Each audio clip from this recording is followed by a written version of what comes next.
নমস্কাৰ, মই অপৰাজিতা বৰুৱা। আবৃত্তিৰ কবিতা দুজনী স্কুলীয়া ছোৱালী। কথা প্ৰতীক্ষা বৰা।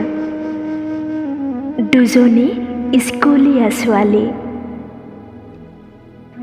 দুজনী স্কুলীয়া ছোৱালী খিলখিলাই হাঁহি ঘূৰি ফুৰিছিল।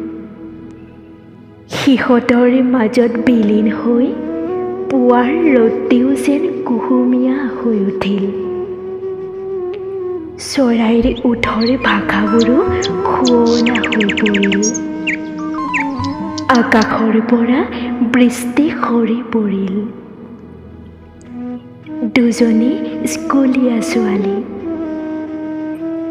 অমিল হৈও যেন দুয়োজনীৰ মাজত বৰ মিল। দুটি ভিন্ন শৰীৰ কিন্তু এটি মন, দুটি কলিজা এখন হৃদয়। বহুতে বিভিন্ন কথা কয়, কিন্তু দুয়োজনীয়ে মাথো হাঁহি হাঁহি সকলো পাহৰি যায়। হাঁহি কান্দোনেৰে ভৰা সিহঁতৰ জীৱন। এজনী আনজনীৰ ভৰসা, আশাৰ স্থল। দুজনী স্কুলীয়া ছোৱালী। সিহঁতৰ মাজত নাই সময়ৰ বান্ধোন।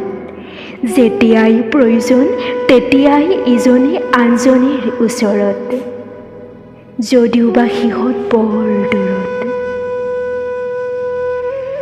ৰাতিৰ আকাশৰ এজনী জোন, আনজনী ঢোৰ বতৰা।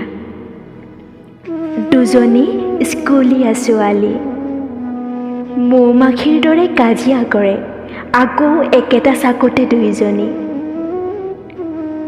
দুজনী প্ৰকৃতিপ্ৰেমী ছোৱালী, দুজনী আজলি ছোৱালী। দুজনী স্কুলীয়া ছোৱালী, দুজনী পবিত্ৰ অন্তৰৰ ছোৱালী। ধন্যবাদ।